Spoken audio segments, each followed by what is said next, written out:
White chrome tan leather that you can actually dye? Yep, that's coming up.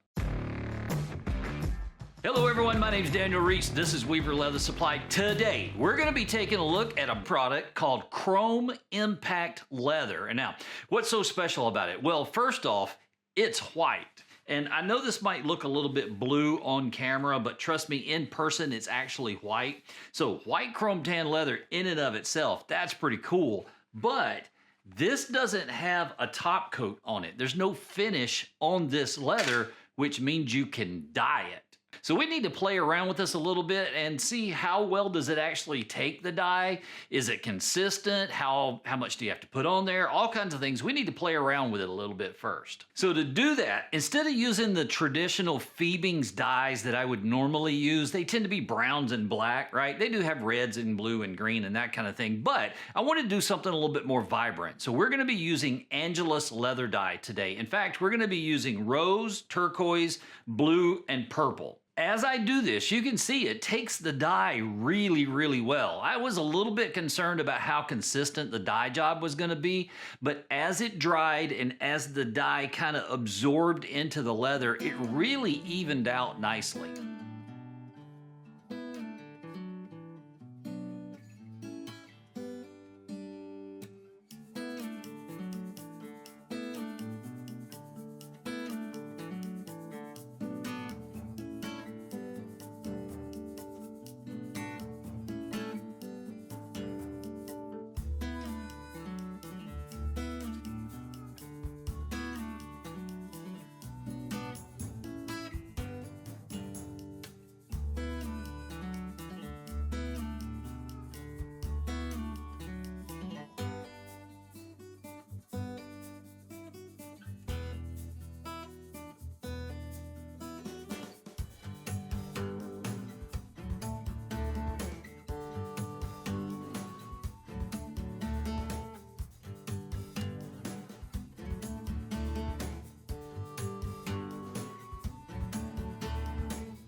So one thing I will caution you about when you're adding dye to the Chrome Impact leather is that it does tend to bleed all the way through. So it shows on the back side of the leather.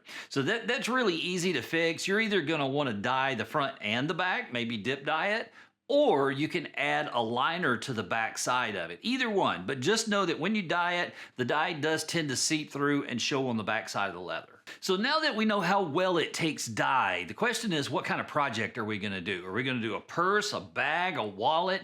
Well, all of those would showcase the leather really well, but it's not really going to show off how well it takes dye. And one of the questions I have is, how well will it hold a line? In other words, if I dye it rose and I go in with black and I draw a line with black, is that black line going to stay nice and crisp, or is it going to seep and run into the rest of the leather? That's one of the things I was interested in finding out. So I decided that let's make a butterfly. Lots of spots, lots of colors, lots of detail. That'd be a great way to do it. So let's do that.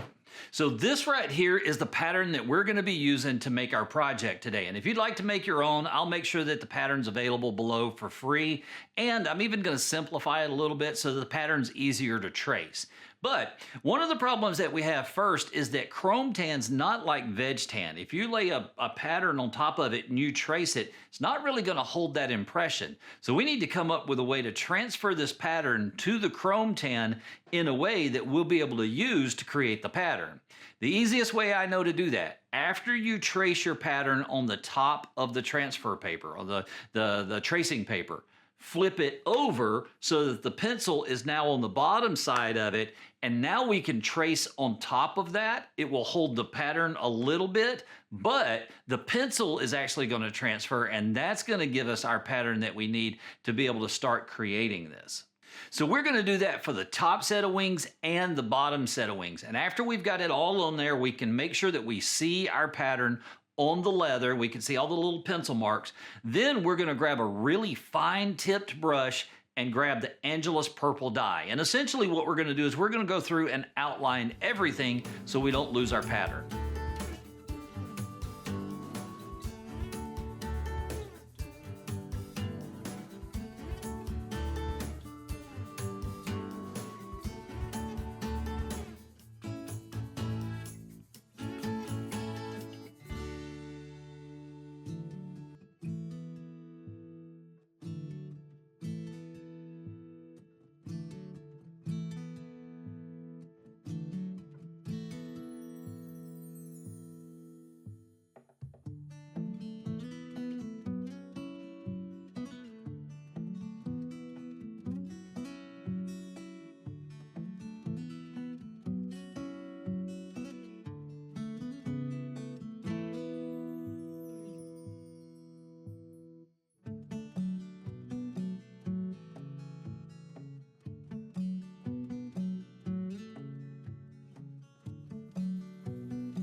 So once we've got everything outlined, we can start adding in some color. And the first thing that we're going to do, if you look at the pattern, you'll notice on the outside of the wings, they're currently black in the pattern. Well, we don't want to make them black. We want more color than that, but we do want them dark. So we're going to go back in with the purple, and everywhere along the outside of the wings that you see black, we're going to add purple into those areas.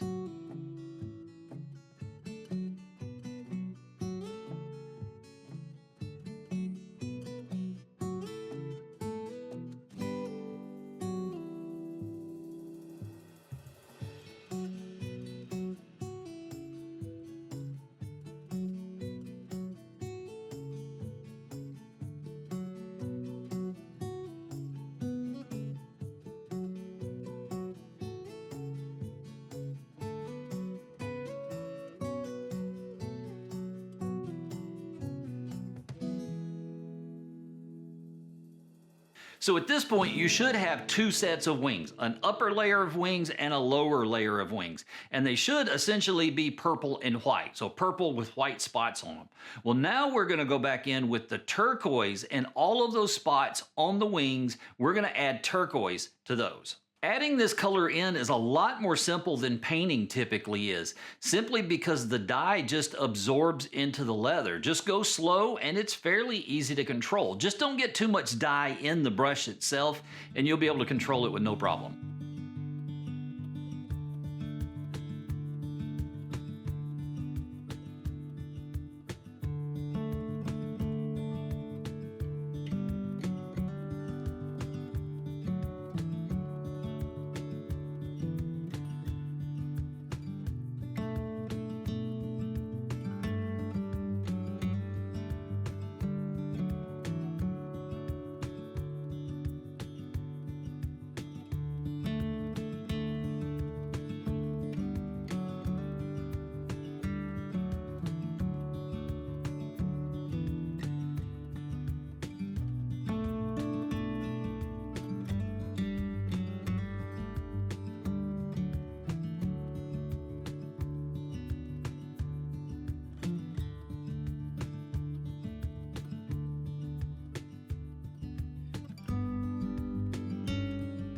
Here's where we're going to start getting a little bit creative. We want to go back in and we want to crisp up any of those lines that we've created between the turquoise and the purple. And one way we can do that is grab that fine-tipped brush and grab black dye. I'm going to be using Fiebing's Pro black dye. And essentially what we want to do is just outline the entire thing. Now you don't have to put it on the outside of the wings, but all those little dots in there, the spots in there that we've created, the turquoise areas, that's what we want to outline in black.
While we're at it, and we got black in the brush, let's go ahead and add some dots, some spots on the outer parts of those wings, just to add a little bit of visual interest.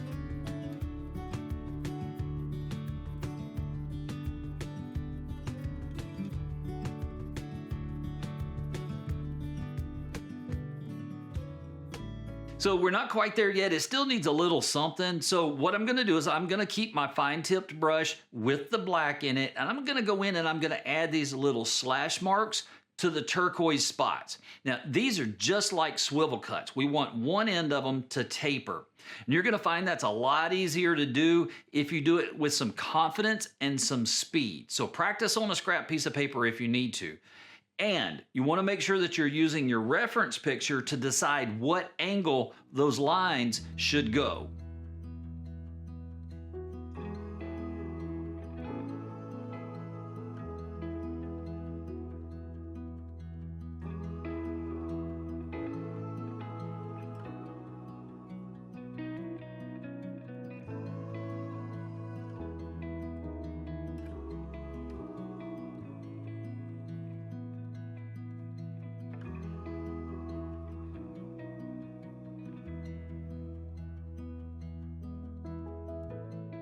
It's starting to look really good, but it still looks a little dark on the outer edges of those wings. So what I'm gonna do is I'm gonna go back in and add some bright spots to it. But it's really hard to do with dye. So we're kind of left with maybe paint. But the problem with paint is I'm not really sure how well it's gonna adhere to this chrome tan leather. So a good kind of middle ground is gonna be ink. And I'm gonna be using Liquitex acrylic ink in titanium white. This is thin enough that it's going to soak into the leather, but it also has enough pigment in it that it's going to show up on top of that darker dye.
So at this point, the color part of this is done, but we still don't have a butterfly, right? We've got two sets of wings. Well, one of the big problems that we have here is that this leather is really floppy. You can see that that's pretty floppy stuff. It's nice and soft, but the problem is it doesn't really hold its shape. And for this particular project, we need it to have a little bit of rigidity to it, and we need it to hold its shape. The easiest way to do that is simply to add a liner piece to the back of it. So I'm going to be using 1 ounce veg tan liner leather. Essentially what I've done is I've cut out a piece of leather that will barely hold the two sets of wings with a minimal amount of scrap left over.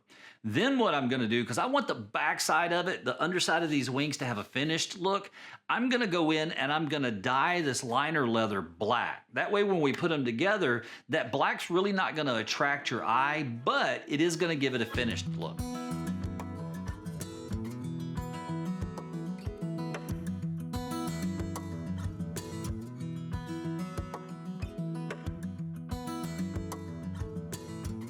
To join them together, I'm going to be using contact cement. All we have to do is take the liner piece and add a nice consistent coating of contact cement to the back of the veg tan leather and set it aside and let it dry. Mine only took one coat, but yours might end up needing two. It kind of depends. For the wings, we want to trim them down so that there's not a lot of excess hanging off of the design.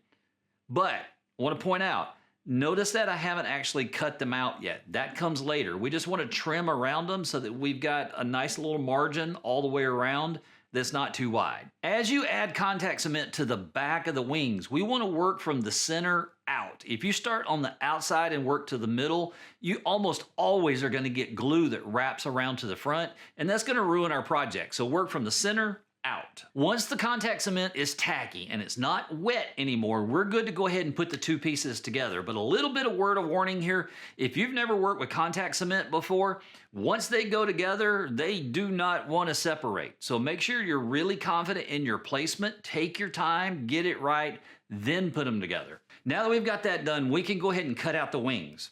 Just need a sharp blade and a craft knife. Take your time. This chrome impact leather is really, really soft. If you go too fast, it has a tendency to pucker and roll, and it doesn't cut cleanly. So take your time with a really sharp blade.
So you'll notice that I didn't actually seal the leather, the top part where we added all the color and the design to the project. I didn't seal that.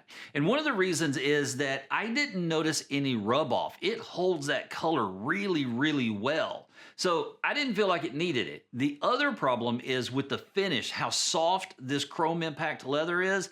I don't know what sealer you would put on it that wouldn't ruin the feel and the look of the leather. So I just left it as is, and I don't think there's going to be any problems whatsoever. So this next step is optional. I don't want really thick edges on these butterfly wings, so I'm going to skive them down with a safety skiver. Now, I know that, skiving is one of those things we all love to hate. If you need some help on it, we just released a video not long ago on do's and don'ts of skiving. So we'll put a link in the description for you. That way, if you want a little help with skiving, you can go back and check that out.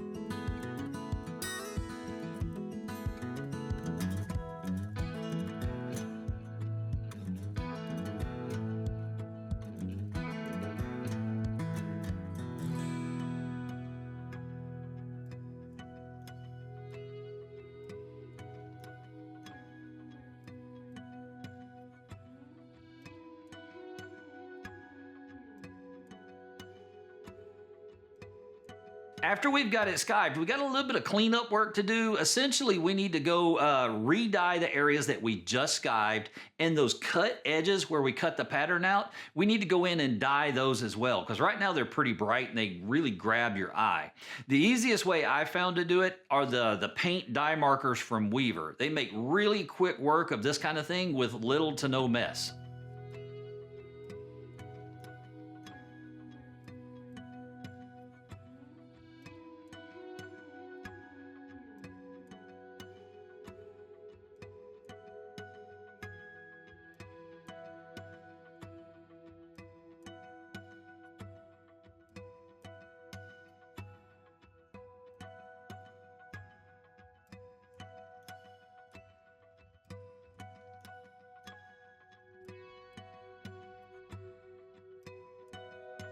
So one of the things I've never had a lot of success with is burnishing the edge of chrome tan and leathers similar to that.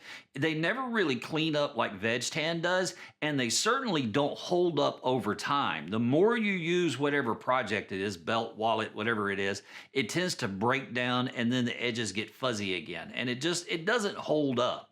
But I thought, well, this is a new leather and this project won't be used on an everyday basis. So let's give it a shot and see how it works. And I was genuinely surprised. These edges cleaned up really, really nicely. Now, I can't promise that it will hold up over time because this is not a project that's going to be used every day like a purse or a wallet would. So give it a shot. It's certainly not going to hurt anything, but for this particular project, it worked really well.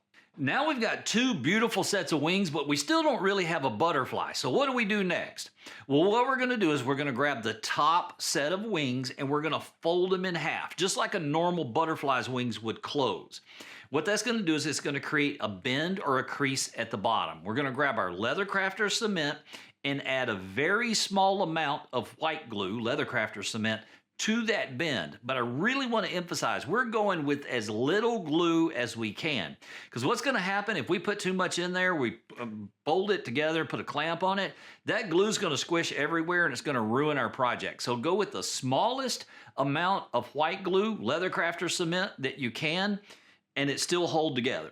Once that glue is dry and it sets and we know the wings are not going to separate, we can repeat the process with the lower wings. All we want to do is just nest those upper wings inside the lower wings, a little bit of white glue, clamp it with a binder clip, and set it aside and let it dry. Well, at this point, we finally have a butterfly, but let's be honest, it's really not going to hold that long because we've just got it tacked together with a little bit of white glue, which means we need to stitch it so it won't come apart.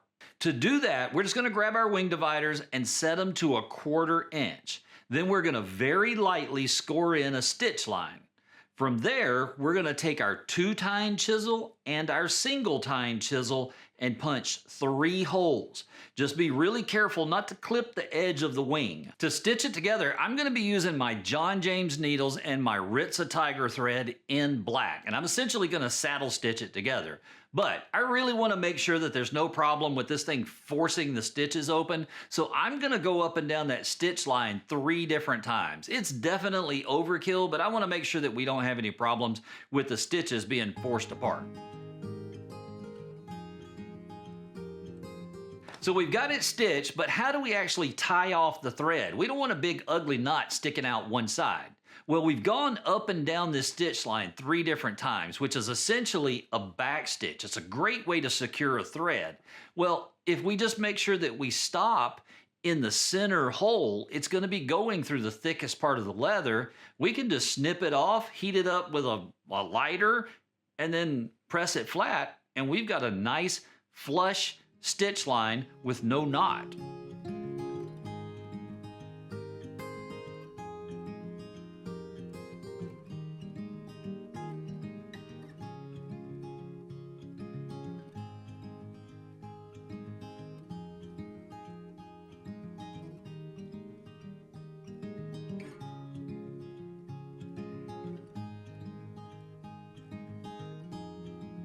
With that, this project is done. As you can see, the chrome impact leather did not disappoint. Not only does it hold the dye well, but it holds a line of dye. It doesn't bleed and is still just buttery smooth.